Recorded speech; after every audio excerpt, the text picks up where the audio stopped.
Bismillah, alhamdulillah, salatu salamu ala rasulillah. Assalamualaikum warahmatullahi wabarakatuh. So insyaAllah, huruful khafd, yung mga huruf na nagdudulot na ang isim na susundan nito ay magiging makfud o majrur, na magiging kasra o kasratain. At isa ito sa mga palatandaan ng isim.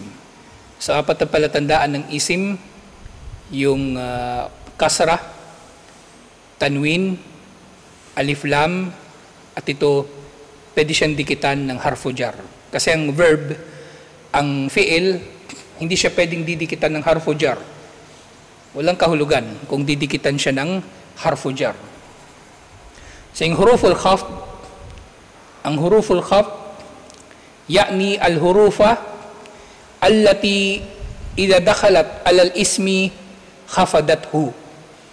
Ito yung mga letters, yung fi, ila, an, at iba pa, na kapag nadikit sa isim ay nagiging majrur, nagiging kasra ang kanyang dulo, o nagiging kasratain. Yakni jarrathu, gayon din jarrathu, bisbing ginawa siyang majrur. Wa min ayna alimna anna hadhihi al-hurufa idha dakhalat alal ismi jarrathu.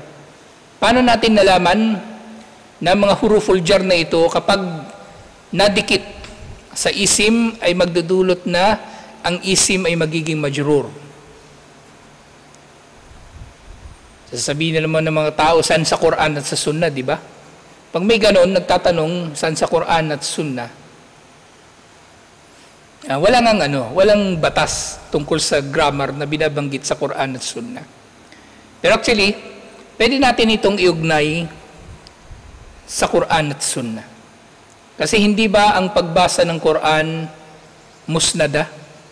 Ibig sabihin may sanad din ang pagbasa ng Quran. Binabasa natin ang Quran, kung paano ito binasa ni Propeta Muhammad sallallahu alaihi wasallam eksakto noon. Sa Quran, nalalaman natin na tuwing merong harfu jar at pagkatapos nito ay merong isim, ang isim ay nagiging majrur. Ang nagiging dulo nito ay i o kaya in. Nga, minat tatabbu'i wa istikra'i kalamil Arab. So ito ay nangyari na nalaman natin na nagiging i ang dulo ng salita ng noun, ng isim na sinusundan ng harfu jar sa pamagitan ng analysis sa pananalita ng mga Arabo. At ang Quran ay nasa wikang Arabic, kaya ito ay nalaman natin, alhamdulillah. Nga, wa illa laysa hunaka Quranun wala sunnatun tadullu ala hada.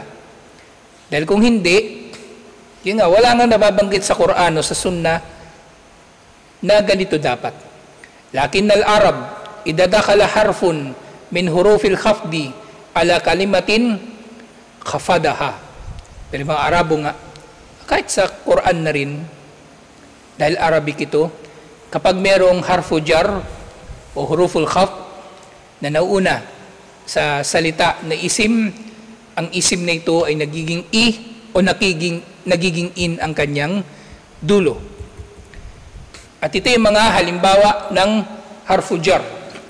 Wahiya, min, wa ila, wa an, wa ala, wa fi, wa rubba, wal ba'u, wal kafu, wal lamu.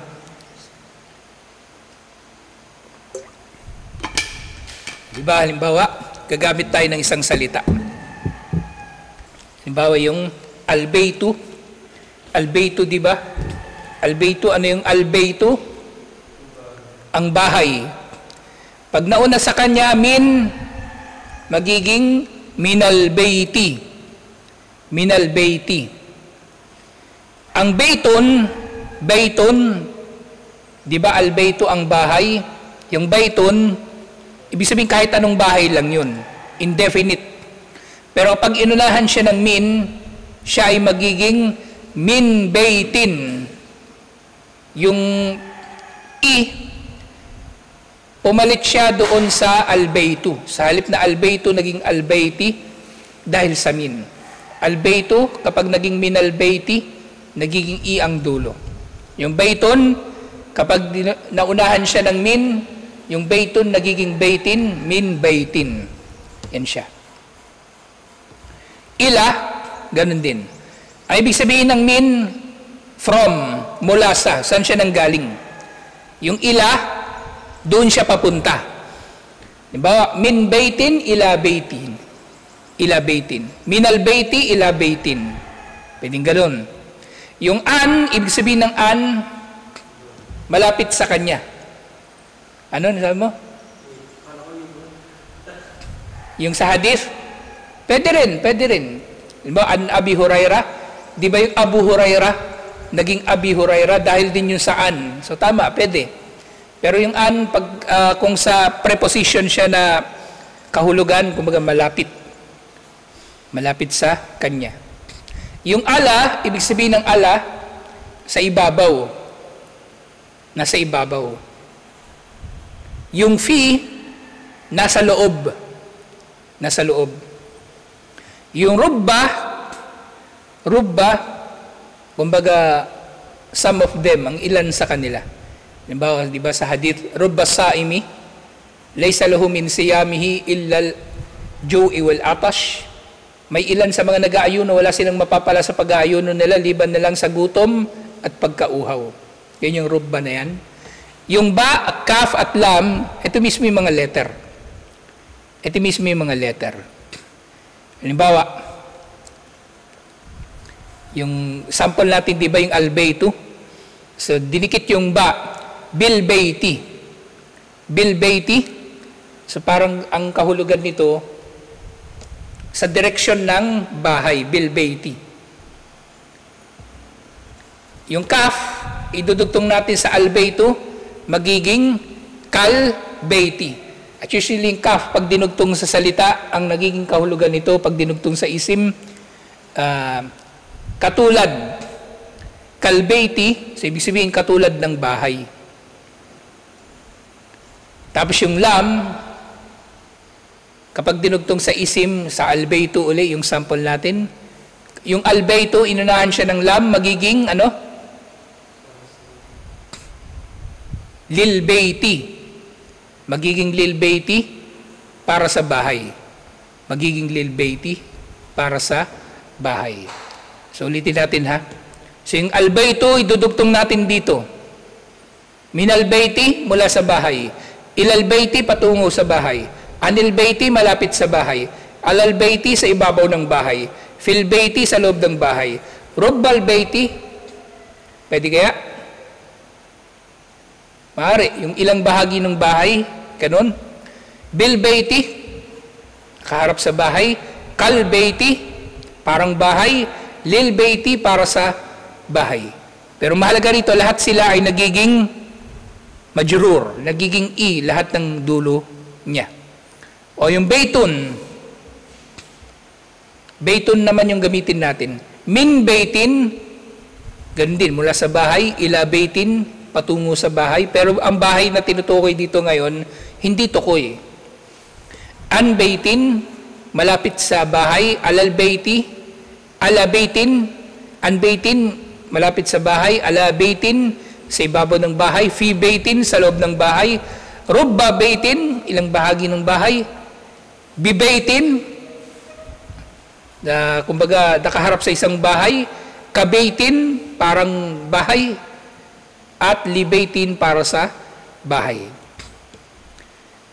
So nga, addal muallifu tis'atu ahruf. So dito sa Ajurmiya, Siyam ang tinukoy dito na hurufu al-khafd o huruful jar. Al-awwal, min. Taqulu mathalan, kharajtu min al-basrati. So yung min, halimbawa dito, kharajtu min al-basrati. Umalis ako mula sa Basra, yung sa Iraq. Ngayon mahalaga itong mga preposition na ito. Bakit maaga rin siyang nababanggit dito? Kasi kapag nag-aral ka ng iba't ibang mga salita, ang totoo niyan, Hindi mo maiintindihan ang anumang salita na bagong pinag-aaralan mo. Liban na lang na malaman mo muna yung mga preposition. Isa ito sa mga unang matututunan mo dapat para matutunan mo yung isang salita. Halimbawa, Ilocano o Bisaya. So para maintindihan mo talaga yun, dapat naintindihan mo ito. Kasi madalas magagamit ang mga salitang ito sa conversation. Madalas magamit ang mga ito sa conversation. Itong mga preposition, itong mga huruf. Wala yajuzu fil lugatil arabiyyati an taqul kharajtu minal basrata. So, kharajtu minal basrati talaga siya. Hindi kharajtu minal basrata. Kasi pagkatapos ng min, ang isim na susunod sa kanya ay magiging i. Dapat.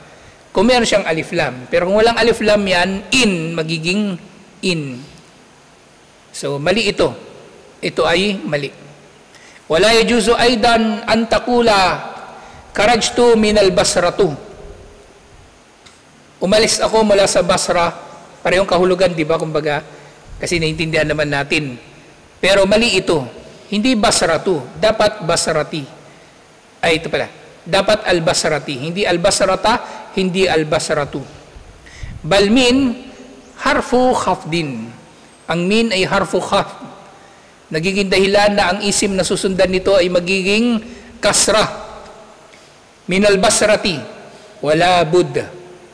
Taqulu min al-basrati, wala bud. Ang sasabihin mo ay min al-basrati. At ganito dapat. Hindi min al-basratu, hindi min al-basrata. Ito pa, sample. Sa kanina, pangalan ng lugar. Min al-basrati.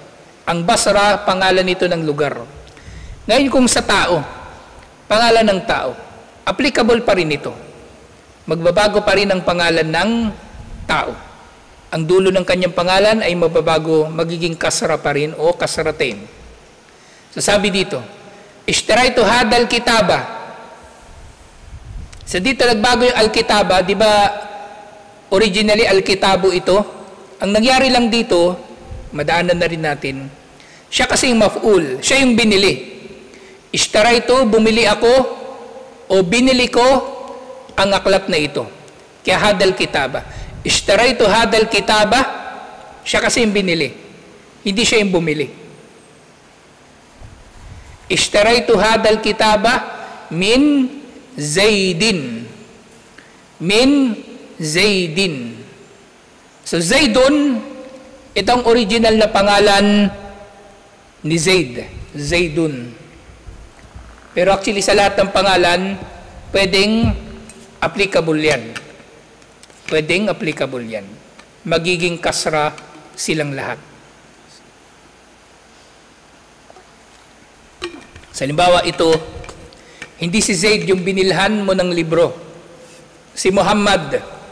Ano yung original na form ng Muhammad? Muhammadun. Pero kapag sinabi mo, ishtaraitu hadal kitaba min Muhammadin.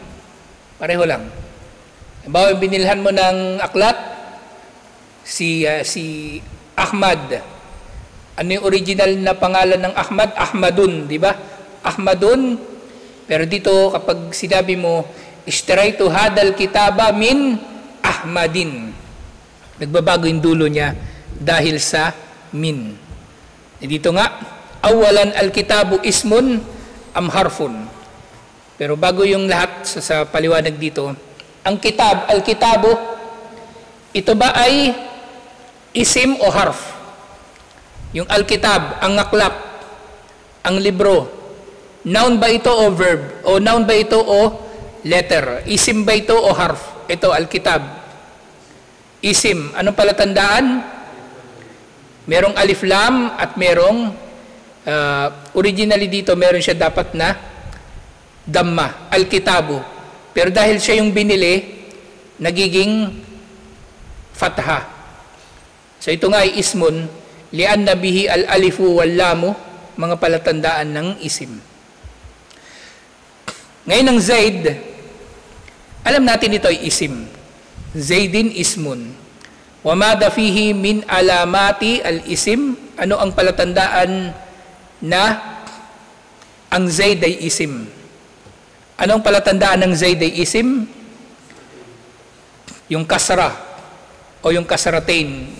Al-khafdu, yung kasra o yung at-tanwin.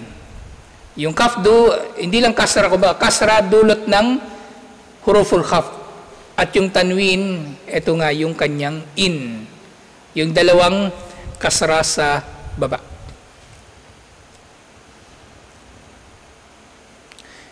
Sa pangalawa, athani. Di ba kanina min, mula sa. Yung ila, patungo sa. Aidan idha dakhalat ala kalimatin fahiya ismun. Fahiya ismun wa tukhaffiduhu wa tukhfiduhu. Yung ila, ito rin ay kapag nadikit o nauna sa anumang salita na isim, na noun, dudulutin niya na ang noun na ito ay magiging majrur o magiging kasra. Sinabi ni Allah, so halimbawa dito, di ba? Thumma ruddu ilallahi maulahumul haqq. So ito ay nandoon sa Suratul An'am 62. Okay. Ang pangalang Allah, originally ito ay Allahu. Kapag walang magbabago sa kanya, Allahu. Di ba kapag nag-aadan, Allahu Akbar. Kasi wala namang nauuna sa kanya na harfu jar. At hindi naman maf'ul dito si Allah. Doon sa Allahu Akbar sa adan. Kaya Allahu. Pero dito nagbago. Thumma ruddu ilallahi maulahumul haqq. At sila ay ibabalik kay Allah o tungo kay Allah ang kanilang tunay na amo, ang kanilang tunay na tagapagmay-ari, si Allah. So hindi binabasa ito ni Propeta Muhammad sallallahu alaihi wasallam, thumma ruddu ilallaha, o kaya thumma ruddu ilallahu. Hindi niya ganun binasa. Kasi ang ating kiraan ng Quran ay musnad, musnada, meron itong sanad. Kaya nga di ba yung mga mushaf, merong mga nakasulat, anhafs, yun ay yung sanad ng pagkakabasa sa Quran hanggang kay Propeta Muhammad sallallahu alaihi wasallam. So dito, binabasa natin ang aya na ito, thumma ruddu ilallahi maulahumul haqq. At pagkatapos ito, ibabalik sila kay Allah ang kanilang tunay na tagapagmay-ari. At yung Allah, ito ay isim. Allahu o Allahi ismun. Wamad dalil, anong dalil na ang Allah ay isim? Lianna fihi min alamatil isim. Dahil nasa salitang Allah ang lahat ng palatandaan na ito ay isim. So pwede itong magkaroon ng khafd. Ibig sabihin, pwede itong maunahan ng harfu jar. Katulad dito, ilallahi. Na ito nga, wadukhulu harful khafd. Ilallahi. At yung ila, ito nga. At yung pangatlo, wathalitu al-alifu wal-lam. So yung salitang Allah, technically meron diyang alif lam. Meron diyang alif lam. Kasi pwede mong tanggalin yung alif at babasahin mo na lang ang Allah bilang ano? Lillah. Pwede siyang babasahing lillah. Pag walang alif, di ba? Inna lillahi wa inna ilayhi raji'un. So nawala yung, hindi sinusulat yung alif doon sa inna lillah. Yung lillah doon walang alif. So ito technically ay merong alif lam.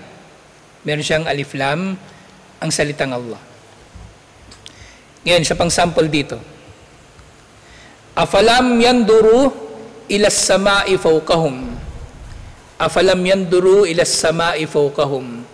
Aya ito sa Quran, Surah Qaf, verse 6. Afalam yanduru ilas sama'i fawqahum. Hindi ba nila tinitingnan ang langit na nasa ibabaw nila? Hindi ba nila tiningnan ng langit na nasa ibabaw nila? So dito, yung as-sama, naging as-samai, ilas-samai ang basa, hindi ilas-samaa, hindi ilas-samao. Yung as-sama, ito nga ay isim, limada, bakit daw? Li'annahu dakala alayha harful khafd. Ito ay isim dahil unang palatandaan, maaari siyang dikitan ng harful khafd. At dito, ano yung harful khafd dito? Ano yung harful jar dito? Ila. So, ibig sabihin, ito ay isim. At pangalawang dahilan, wal alifu wal lam, pagkakaroon nito ng alif at lam, at syempre yung khafd, yung dulo niya naging i. Yung dulo niya naging i, alhamdulillah. Yaqulul ulama'u min lil ibtida'i ila lil intihai. So ito yung palatandaan. Kumbaga mnemonic para makabisado mo. Min lil ibtida'i, sasabihin mo min kung doon siya nagsimula. Ila lil intihai, kung sasabihin mo doon siya nagtatapos. Okay? So min galing sa, ila papunta sa. Faida kulta, kapag sinabi mo, karajtu min Makkata ilal Madinati. Ibtida'u safarika fi Makkata wantihauhu fil Madinati. So kapag sinabi mo, karajtu min Makkata ilal Madinati, anong ibig sabihin nito? Umalis ako o lumabas ako mula sa Makkah papuntang Madina, patungong Madina. Faibtida'u safarik, ang simula ng iyong paglalakbay ay sa Makkah. Wantihauhu fil Madina. At ang pagwawakas nito ay sa Madina. O ngayon may tanong dito. Akala ko ba pag-isim, mga iniisip ng kambal, di ba sabi mo pag-isim magiging kasra? Bakit sinungaling ka? Bakit yung Makkah min Makkata? Nasabi ko na ito nung nakaraan, di ba? Merong mga salita na hindi sila nababago. Yan na siya. Hindi siya nababago. Kahit maunahan pa siya ng harfu jar, Makkata pa rin talaga siya. Hindi siya magiging Makkati. Hindi siya magiging Makkati. Pero Madina, ano siya? Pwede siyang babaguhin, alhamdulillah. Anyway, madadaanan pa natin ito. Ito mga salita na ito na ganito na hindi siya nababago. Pag dinaanan na natin yung bahagi nito tungkol doon sa mga salita na nananatili na kung ano yung kanyang dulo, yun siya kahit maunahan pa siya ng harfu jar. So yung pangatlo yung an, itutuloy na natin ito next week, inshallah. Anyway, ano naman to palagi natin nagagamit ito mga ito. Kaya kung sa Arabic madali mo lang din siya makakabisado. Min mula sa, ila papunta sa, an malapit sa, ala sa ibabaw, fi sa loob, rubba yung ilang bahagi nito, yung B, kumbaga sa direction nito, kaf, katulad nito, at yung lam para rito. So tutuloy natin ito inshallah next week. Assalamualaikum warahmatullahi wabarakatuh.